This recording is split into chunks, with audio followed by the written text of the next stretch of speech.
Memaknai gerilya politik Mualem Dekfad ke Jakarta oleh Hamdan Budiman, Pemret Koran Aceh, pasca penetapan Mualem dan Dekfad sebagai pemenang dalam pemilihan kepala daerah Pilkada Aceh 2024, langkah politis yang mereka ambil ke Jakarta menjadi sorotan publik.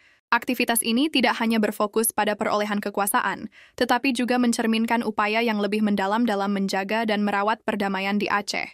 Gerilya politik yang dilakukan oleh kedua tokoh ini bisa dimaknai sebagai bentuk komitmen mereka terhadap stabilitas dan kemajuan Aceh. Perdamaian di Aceh yang dicapai melalui MoU Helsinki pada 2005 adalah suatu pencapaian berharga setelah puluhan tahun konflik bersenjata. Masyarakat Aceh masih berjuang untuk merasakan dampak positif dari perdamaian tersebut, terutama dalam hal pembangunan ekonomi, sosial, dan politik.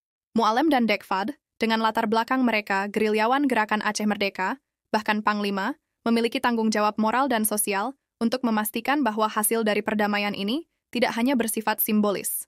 Gerilya politik Mualem dan Dekfad dapat dilihat dalam konteks membangun jembatan komunikasi antara Aceh dan pusat pemerintahan di Jakarta. Ini adalah strategi yang penting untuk memastikan suara dan aspirasi rakyat Aceh didengar di tingkat nasional. Dengan pendekatan ini, mereka tidak hanya menjadi jembatan antar daerah, tetapi juga menjadi penghubung antara masyarakat dan kebijakan pemerintah yang lebih besar. Gerilya politik atau apa yang dinamakan silaturahmi dengan berbagai tokoh politik. Bahkan Presiden di Jakarta memungkinkan mereka untuk meyakinkan pemangku kepentingan di pusat bahwa pembangunan Aceh harus menjadi bagian integral dari agenda nasional. Di samping itu, tindakan mereka juga dapat diartikan sebagai upaya untuk menjaga stabilitas politik di Aceh. Persaingan politik yang sehat antara partai-partai dan calon pemimpin merupakan bagian dari demokrasi. Namun perlu diingat bahwa di Aceh, dinamika politik bisa berpotensi menimbulkan kembali ketegangan jika tidak dikelola dengan baik. Mualem dan Dekfad harus menunjukkan kematangan politik dengan mendengar berbagai suara dan menjaga agar hubungan antar elemen masyarakat tetap harmonis. Salah satu isu yang tetap menjadi perhatian adalah pemulihan ekonomi pasca konflik.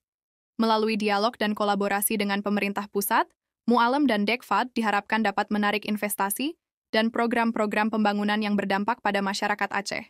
Dengan mengedepankan pendekatan inklusif, mereka bisa menciptakan lapangan pekerjaan dan meningkatkan kualitas hidup warga. Tidak kalah penting, mereka perlu memperkuat kesadaran kolektif tentang pentingnya perdamaian di kalangan generasi muda. Melalui pendidikan dan program pemberdayaan, generasi penerus Aceh harus dilibatkan dalam proses pembangunan yang berkelanjutan. Mereka harus memahami bahwa perdamaian yang dicapai harus dirawat dan dijaga agar tidak memudar. Gerilya politik Mualem dan Dekfad ke Jakarta pasca Pilkada 2024 bukan hanya sekadar langkah taktis, tetapi merupakan langkah strategis yang perlu dinilai sebagai komitmen mereka dalam menjaga dan merawat perdamaian Aceh.